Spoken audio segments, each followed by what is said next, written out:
I've been working there for the past 8 months, and we do a lot of translational work as well as a lot of health services work and clinical trials at Princess Margaret. It's one of the largest institutions in Canada. So I had 2 presentations at ASCO this year. Both were poster presentations. One was yesterday in the developmental therapeutics and immunotherapy session. This was role of ctDNA in predicting relapse in solid tumors which have been treated with curative intent therapy, meta-analysis of published literature. So there has been recent hype and talk about the role of circulating tumor DNA as a measure of minimal residual disease in patients with solid tumors who have been treated with curative intent treatment. However, we are yet to optimally understand how and when to utilize this extremely exciting tool.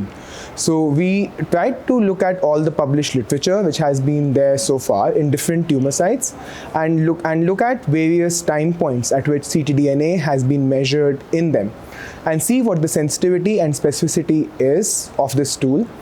We pooled that data in a meta-analysis, and then we did regression to understand what factors, both disease and treatment related, play a role in defining the sensitivity and specificity of ctDNA.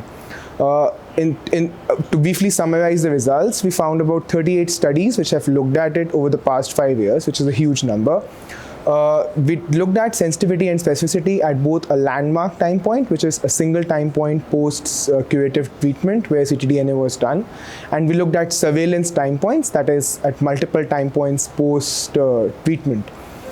We found that the sensitivity was low, that is 60% at a landmark time point, and specificity was around 90%, which means that we were likely to find 40% false positives or 10% false negatives, in other words, and maybe overtreat or undertreat some patients if we were just to use ctDNA as the standalone tool. If we were to use, this was affected by adjuvant treatment, adjuvant chemotherapy, most of it, and if it were to be done post-adjuvant chemotherapy, the sensitivity was slightly better. However, then that does not inform adjuvant chemotherapy decisions, which is where it is being studied mostly right now in clinical trials. If we are using it as a surveillance tool, the sensitivity was better with 82% and specificity of around 94%.